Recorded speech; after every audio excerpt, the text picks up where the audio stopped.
প্রিয় ভাইরা আমার, এজন্য আল্লাহ রাব্বুল আলামিন বলে ওয়াবুদুল্লাহা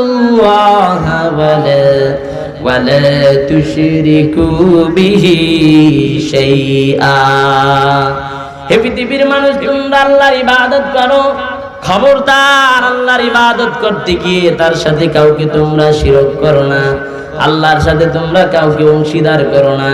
তোমরা জেনে রাখো, ইন্নাল্লাহা লা ইয়াগফিরু আন ইউশরাকা বিহি ওয়া ইয়াগফিরু মা দুনা যালিকা লিমান ইয়াশা।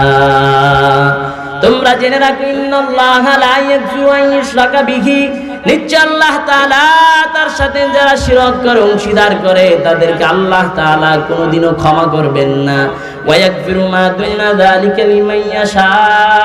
কিন্তু এই শিরকের গুনাহ ব্যতীত বান্দা অন্যায় করতে পারে, অপরাধ করতে পারে, নামাজ ছেড়ে দিতে পারে, বান্দা রোজা ছেড়ে দিতে পারে, মিথ্যা কথা বলতে পারে, জিনা ব্যভিচার করে ফেলতে পারে।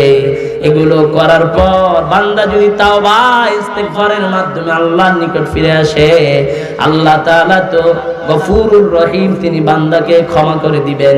তবে আল্লাহ বলেন, বান্দা সব অপরাধের জন্য অনুতপ্ত হয়ে ক্ষমা চাইলে আমি আল্লাহ ক্ষমা করে দিব। তবে শিরক করে যদি কেউ অনুতপ্ত হয়, শিরক করে যদি কেউ ক্ষমাও চায়, তাকে আল্লাহ তাআলা কোনোদিনও ক্ষমা করতে পারে না। ঠিক কিনা বলেন? আরে শিরক তো করবে কারা? মুশরিকরা। কোন মুমিন ব্যক্তিকে আল্লাহর সাথে শিরক করতে পারে?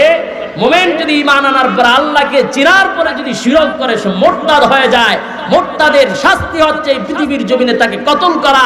তার কোনো তাওবা ইস্তিগফার পৃথিবীতে কবুল করা হবে না। কথা বলেন ঠিক কি না?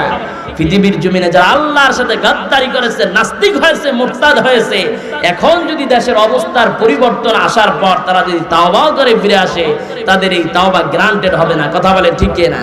কারণ যারা মুশরিক, যারা মুরতাদ, এদেরকে আমার আল্লাহ তাআলা কোনোদিনও ক্ষমা করবে ইন্নাল্লাহা লা ইয়াগফিরু আন ইউশরাকা বিহি, আল্লাহর সাথে যারা শিরক করে, অংশীদার করে, এদেরকে আল্লাহ তাআলা কোনোদিনও ক্ষমা করবেন না। প্রিয় উপস্থিতি, শিরক এত মারাত্মক গুনাহ, ইন্না শিরকা লাযুলমুন আযীম। শিরক হচ্ছে পৃথিবীর জমিনে সবচেয়ে বড় জুলুম আল্লাহর সাথে। কথা বলেন ঠিক কি না?